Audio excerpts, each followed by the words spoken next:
Gálatas no capítulo 5, versículo 16. Gálatas no capítulo 5, versículos de número 16 até o 22. Gálatas capítulo 5, versículo 16 até o versículo de número 22. Gálatas no capítulo 5, versículo 16. Digo, porém, andai em espírito, e não cumprireis a concupiscência da carne.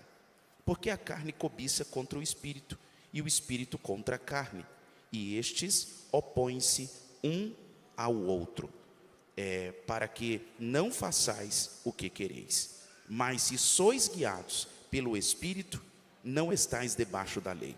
Porque as obras da carne são manifestas, as quais são prostituição, impureza, lascívia, idolatria, feitiçaria, inimizades, porfias, emulações, iras, pelejas, dissensões, heresias, invejas, homicídios, bebedices, glutonarias e coisas semelhantes a estas, acerca das quais vos declaro, como já antes vos disse, que os que cometem tais coisas não herdarão o reino de Deus. Mas o fruto do Espírito é amor,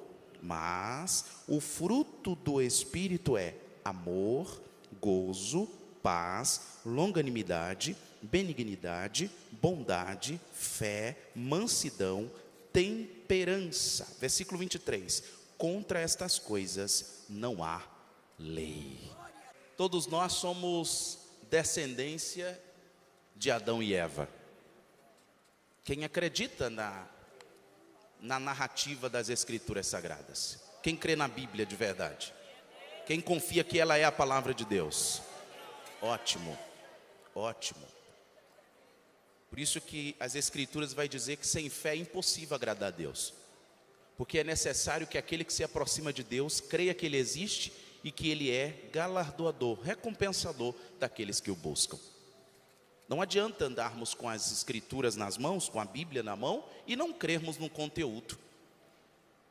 Nos últimos dias, Satanás tem colocado em muitos corações dúvida, incredulidade com respeito à palavra de Deus, com respeito à Bíblia.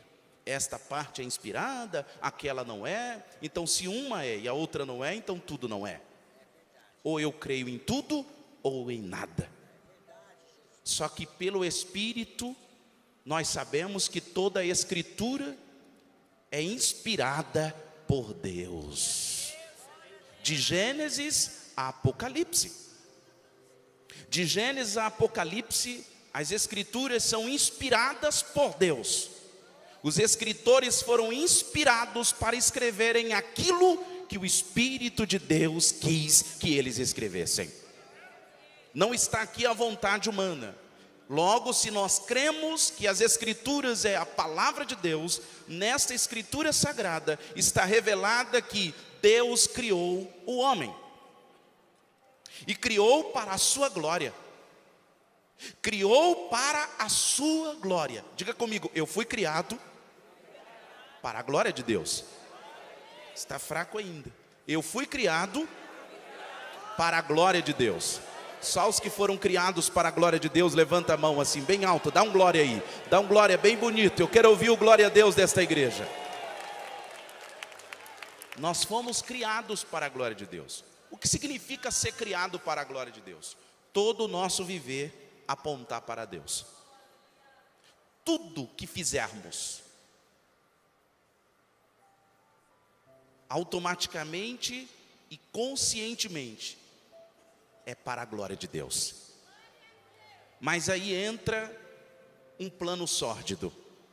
Entra Satanás. E através de uma tentação, consegue fazer com que o primeiro casal deixe de viver para a glória de Deus e passe a viver conforme os desejos que brotam do seu interior.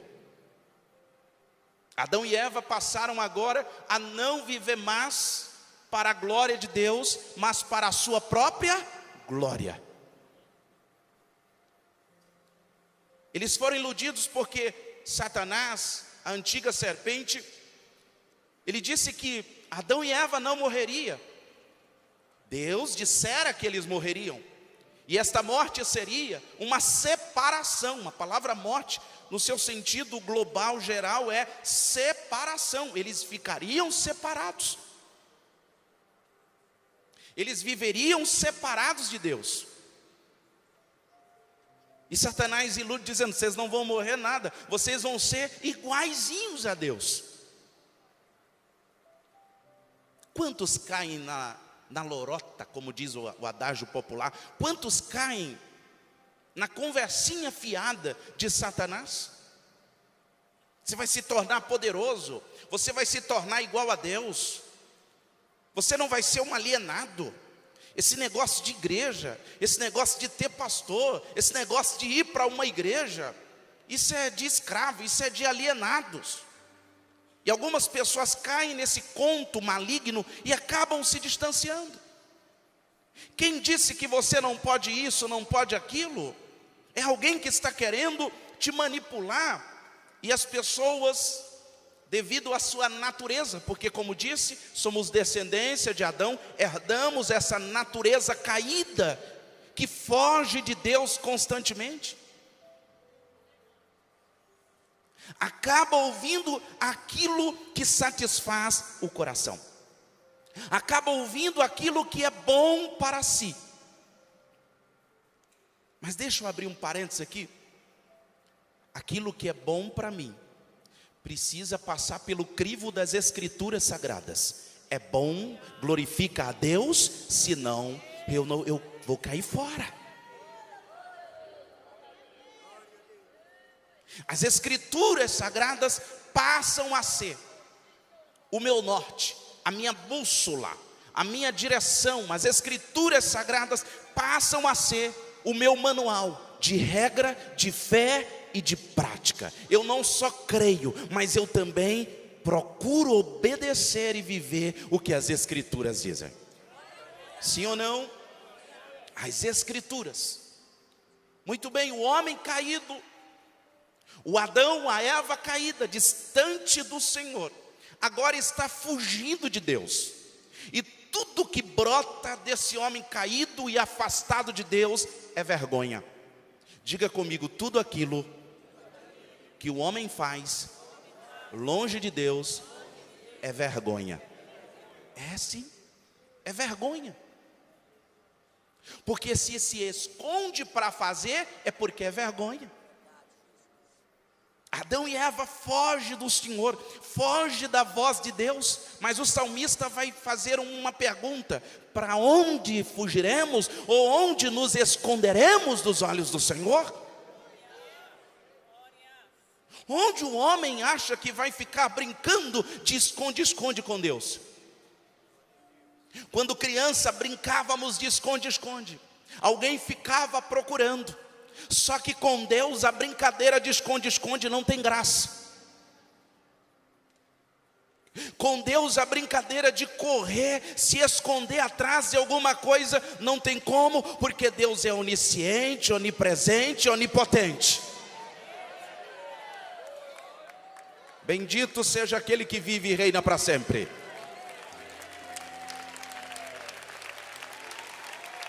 Se nós seguirmos uma linha cronológica, todos os que descenderam de Adão e Eva foram vergonha. Ah, mas teve o Enoque que foi trasladado, arrebatado. Não foi por causa das suas obras, por causa de Deus. Mas teve o Elias que, por causa de Deus. Mas teve o Abel que morreu inocente, mas a glória é de Deus. Perceba que após a queda tem homicídio, depois da queda tem vergonha, depois da queda tem inveja, depois da queda tem homicídios, depois da queda tem dissoluções, depois da queda tem contendas, depois da queda tem rixas, depois da queda tem ódio, depois da queda tem um homem fugindo, depois da queda tem um homem dizendo: eu não aceito ser servo de ninguém. Depois da queda tem um homem dizendo: eu quero viver minha vida do jeito que eu quero, eu nasci para ser livre, eu quero viver a liberdade. Só que não existe liberdade longe de Deus. Não existe liberdade longe do Senhor, longe dos padrões do Criador. A vida de liberdade, a vida de gozo, de alegria, só aos pés do Criador. Só.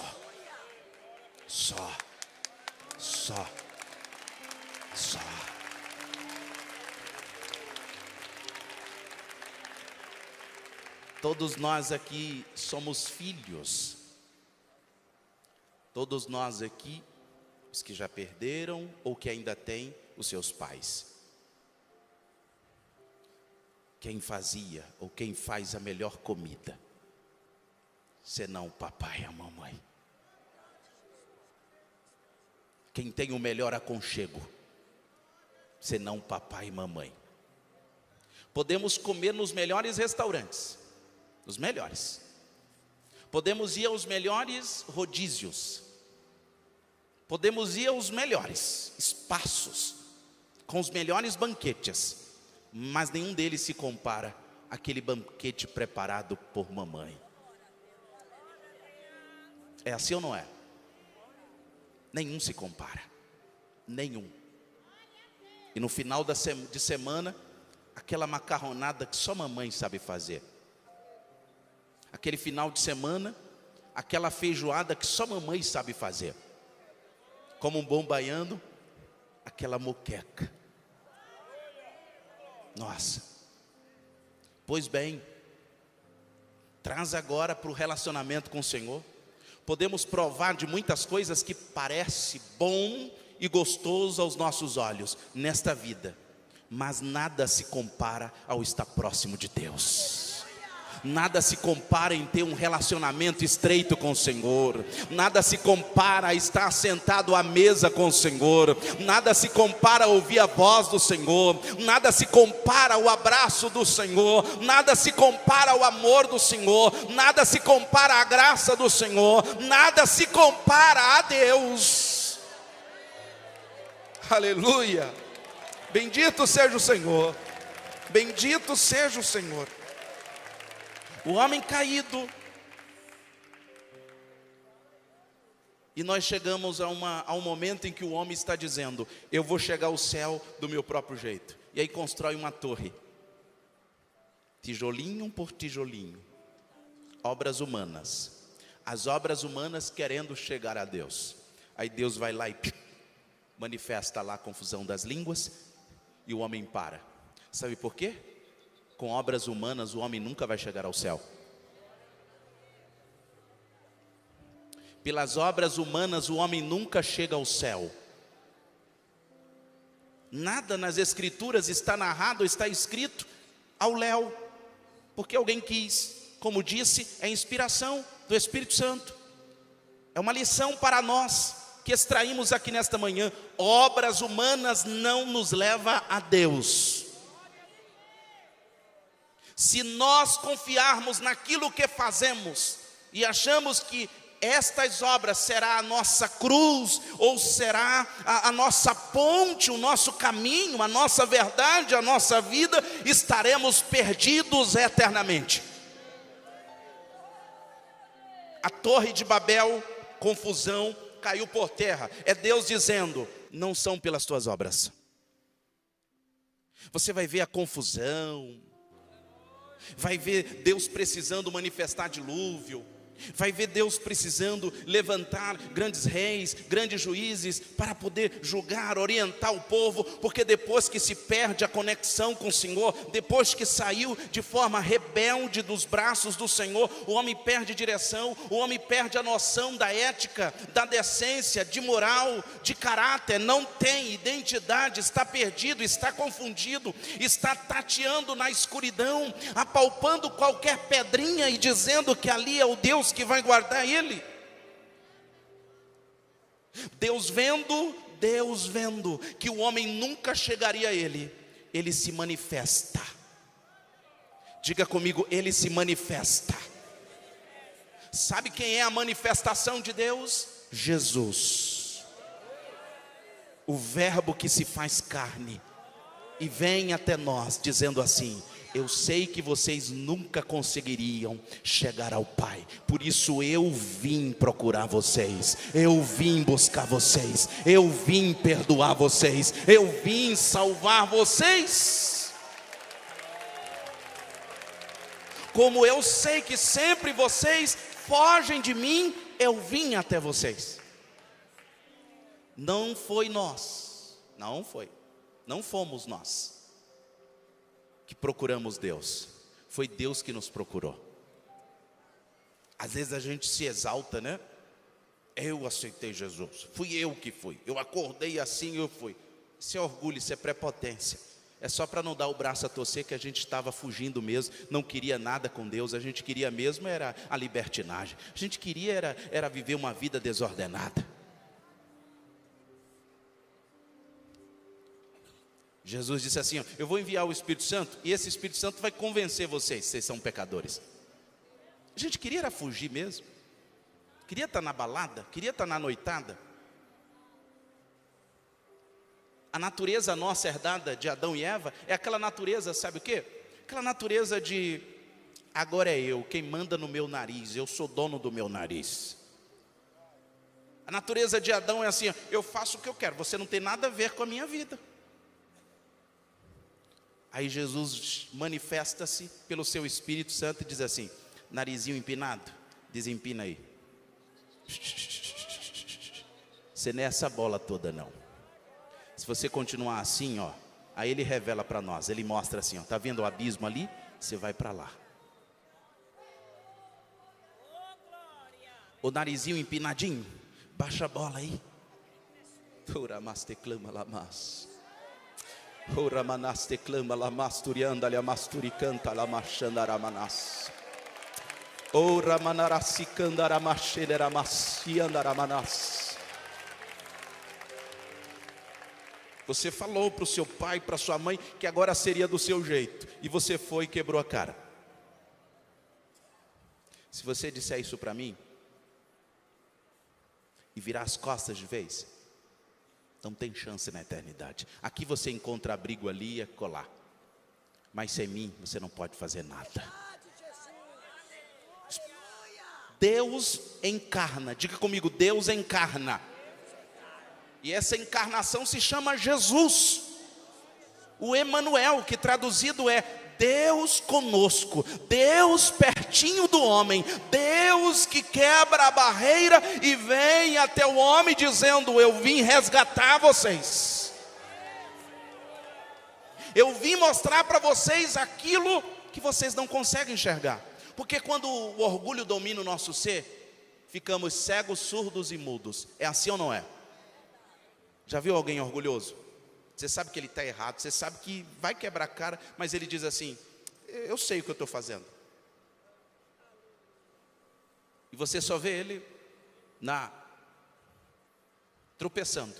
Você diz, nossa, eu já te adverti, eu sei o que eu estou fazendo, deixa eu tentar do meu jeito. Não existe tentar do nosso jeito, porque nós fomos criados para a glória de Deus.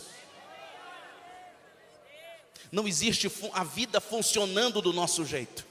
Não existe a vida funcionando conforme os impulsos da nossa carne, da nossa natureza pecaminosa. E é por isso que no capítulo 5 do livro que lemos, Gálatas, Paulo começa lembrando de que Cristo nos libertou para um propósito. Olha que coisa.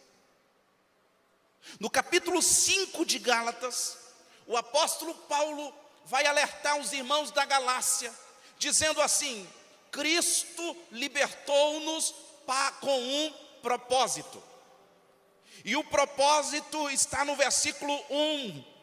Com liberdade com que Cristo nos libertou, permanecei firmes. Ele nos liberta para permanecermos no propósito. Qual é o propósito? Viver para a glória de Deus. Você já vive para a glória de Deus? Os pensamentos que você nutre, os desejos que estão no seu coração, se transformassem em alimento, se transformassem em remédio, seria veneno ou te produziria vida? Aquilo que está na tua mente para com outra pessoa, se fosse exposto numa tela, glorificaria a Deus ou seria vergonha?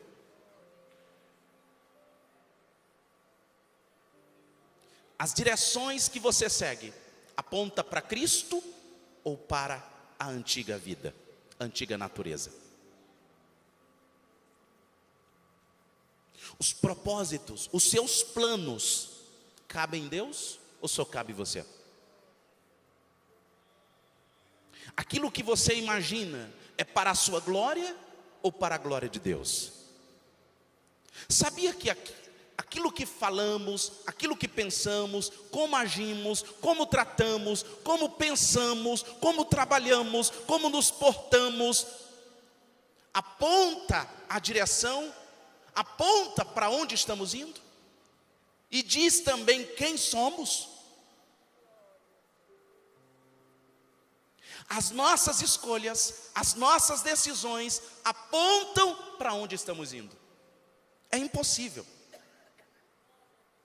Cristo sempre falou de um dualismo: céu, inferno, luz, trevas, doce, amargo.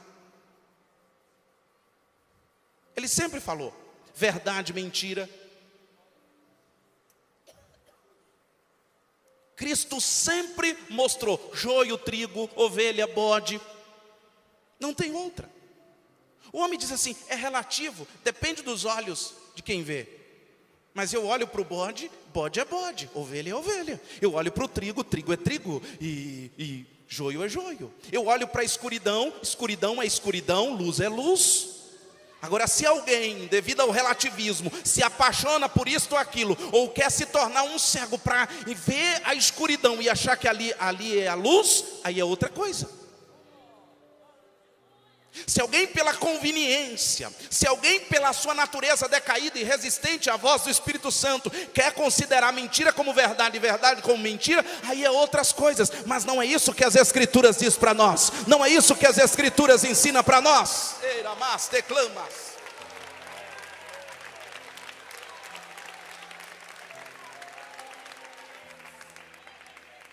O apóstolo Paulo está dizendo: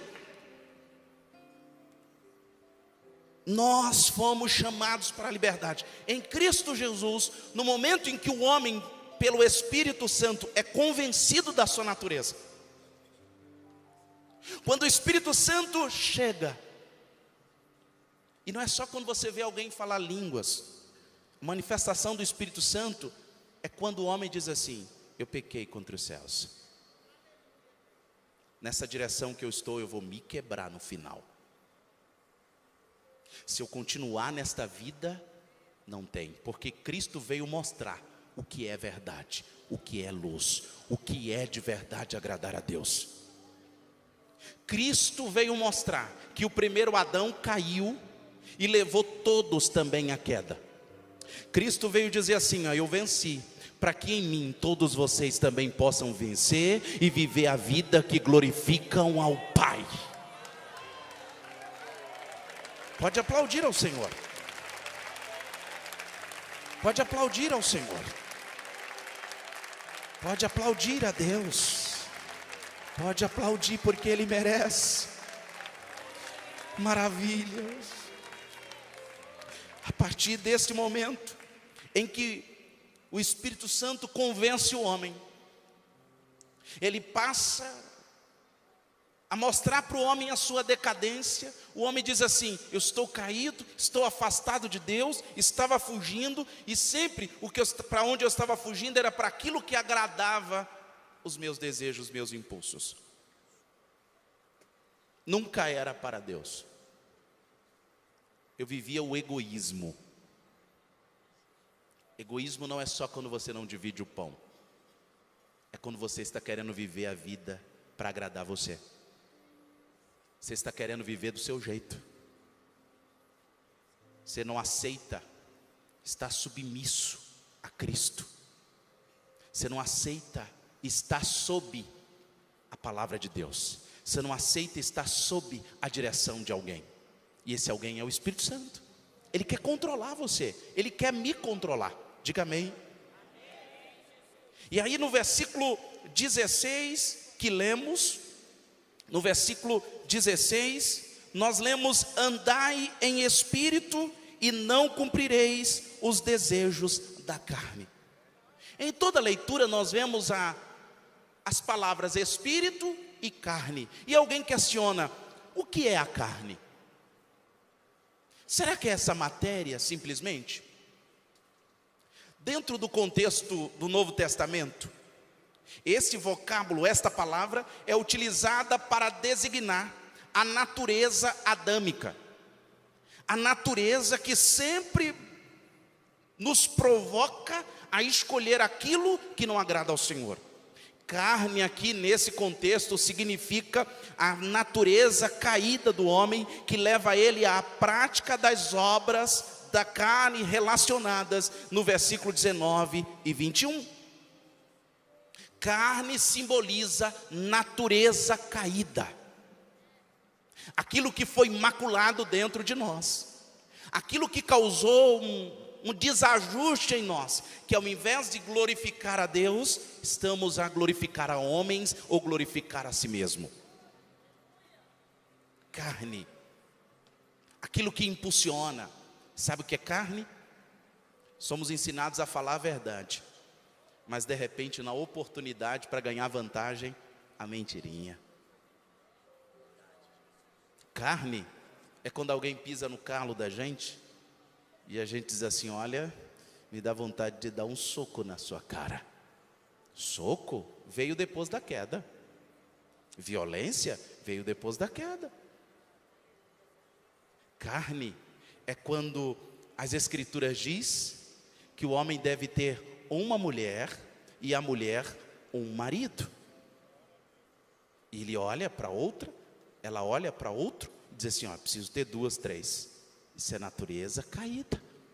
Porque quando Deus olhou Adão, diz: não é bom que ele esteja só. E não fez 2 Evas, fez uma só.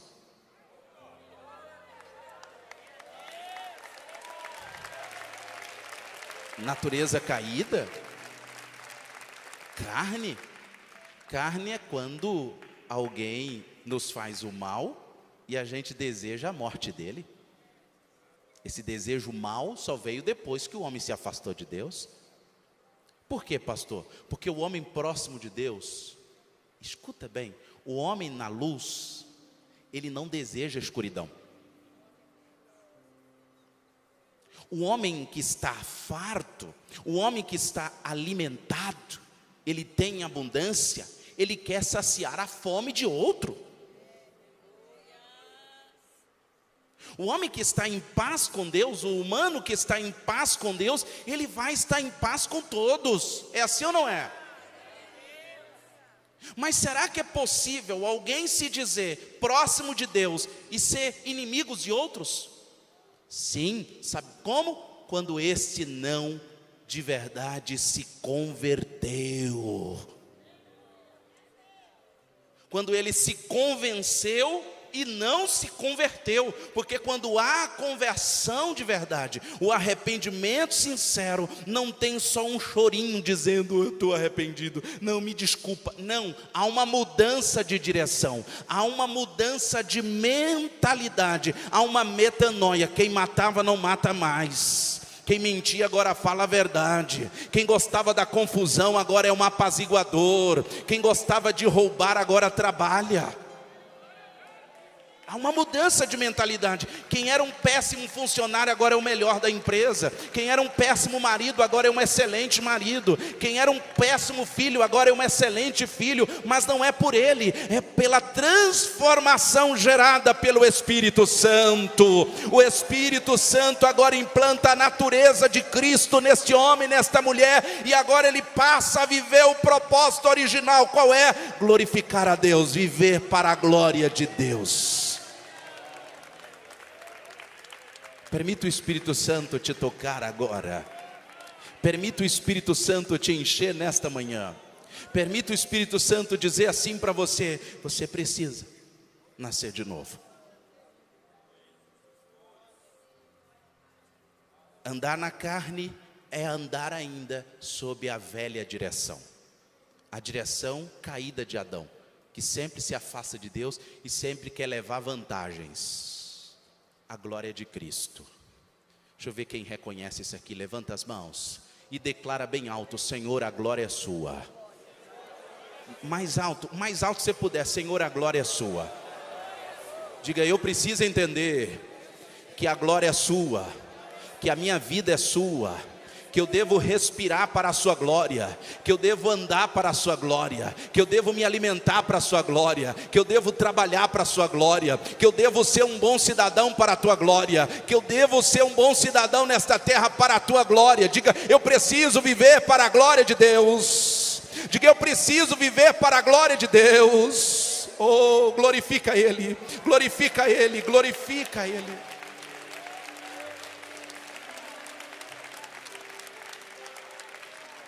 O que seria então andar em espírito? Espírito é a parte imaterial. É a parte imaterial que foi soprada por Deus em nós. Essa parte que nos conecta ao Pai, que onde o Pai se comunica com nós e nos dá as diretrizes, nos dá as orientações para vivermos. Andar em espírito é andar conforme as Escrituras Sagradas. É seguir a orientação das Escrituras Sagradas. Quem lê a Bíblia aqui, levanta as mãos. Sabia que, segundo pesquisas, muitos cristãos andam com a Bíblia e não as lê?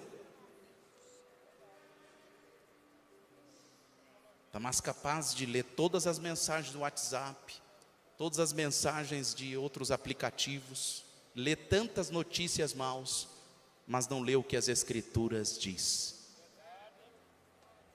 E nós erramos porque não examinamos as Sagradas Escrituras. Nós tropeçamos, nós fugimos de Deus, nós não glorificamos a Deus em muitas coisas, porque esquecemos de voltar para as Escrituras Sagradas. Precisamos, como disse o salmista: ó, como amo a tua lei, é a minha meditação noite e dia. Lâmpada para os meus pés é a sua palavra e luz para o meu caminho. Guardei tua palavra no meu coração para não pecar contra ti. Se quisermos viver para a glória de Deus, as Escrituras apontam como vivermos para a glória do Senhor. Andar em espírito, alguns podem, e eu já vi, assim, é fechar os olhos. Não, fechar os olhos eu vou tropeçar, vou bater meu rosto, minha face, vou cair, vou quebrar um braço, uma perna. Andar em espírito significa aceitar a orientação de Deus. Mas aí é que está, como aceitar?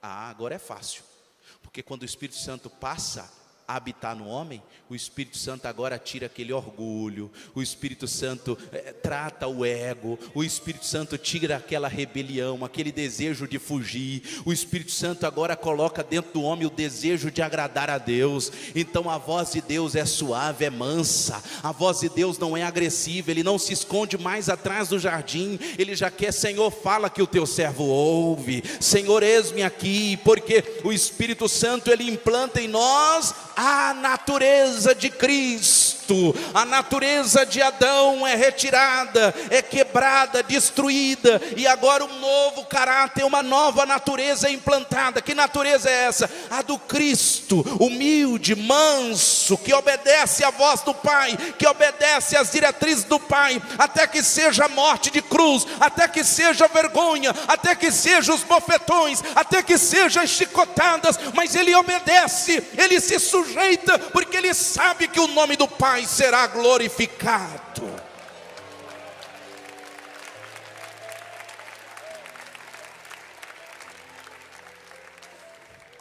Bendito seja aquele que vive e reina para sempre. Andar na carne e andar no Espírito. Paulo vai mostrar que os que vivem segundo a carne, ou seja, uma vida dominada pelo pecado, jamais agradarão a Deus. Jamais. Diga comigo: jamais. Portanto, os que estão na carne não podem agradar a Deus. E o que é que eu faço para agradar a Deus? O Espírito Santo está falando agora com você que está afastado, com você que, quem sabe, ainda não entregou sua vida para Jesus, dizendo: se arrepende hoje, aceita hoje a direção do Senhor para a sua vida, e com toda certeza, você vai viver a vida que glorifica ao Senhor.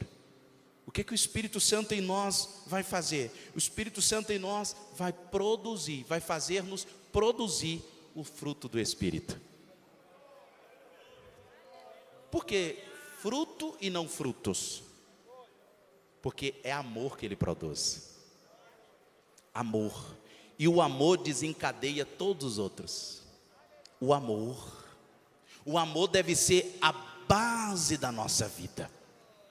Um cristão com uma nova natureza de Cristo, regenerado, que diz que se arrependeu, que não vive mais segundo a carne, mas segundo o Espírito, e não tem amor, então ele nunca conheceu Jesus. Porque quem ama, quem não ama, não conhece a Deus, porque Deus é amor. E eu não estou falando do Deus de amor da placa, eu estou falando do Deus é amor das atitudes. Ora, mas do Deus é amor das ações, do Deus é amor da irmandade, do Deus é amor da vida que glorifica a Cristo. Por que eu não mato? Ah, porque Deus vai me castigar, mandar para o inferno. Não, é porque na nova natureza não tem esse pensamento em mim. Por que não mais eu vou me drogar para me sentir no êxtase? Porque não precisa mais. Na nova natureza não tem essa inclinação. Eu sou até tentado, mas agora eu estou sobre nova direção. Sabe aquelas lojas, aquelas empresas ou restaurantes, que de repente você vê uma plaquinha sob nova administração, sob nova direção? É tudo novo, patrão novo, senhor novo. Muda.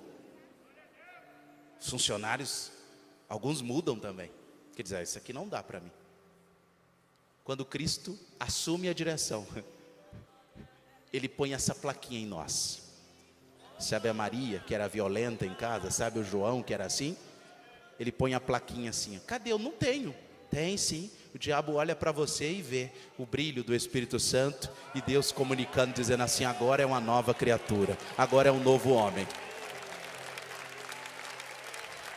Quer mais nítida a plaquinha?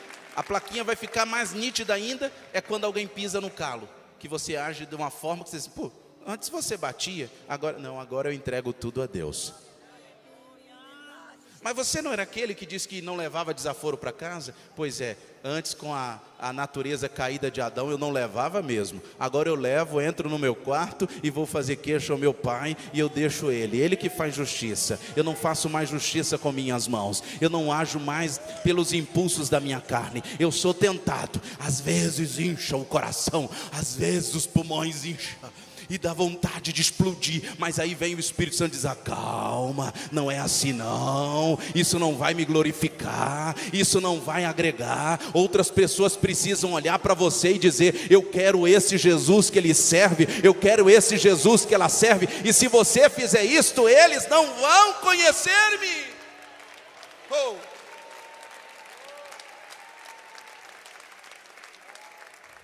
Veja que para as obras da carne tem lei, para as obras do Espírito não. Já viu alguém ser preso por amar tanto? Já viu alguém ser preso por cuidar tanto? Já viu alguém ser preso por ser cordial, por ser manso? Já viu alguém ser preso porque tratou outro bem na rua? Não há lei. Que bom quando o homem é perseguido por aquilo que ele faz em Cristo, e não por aquilo que ele continua fazendo, que lembra a sua natureza caída.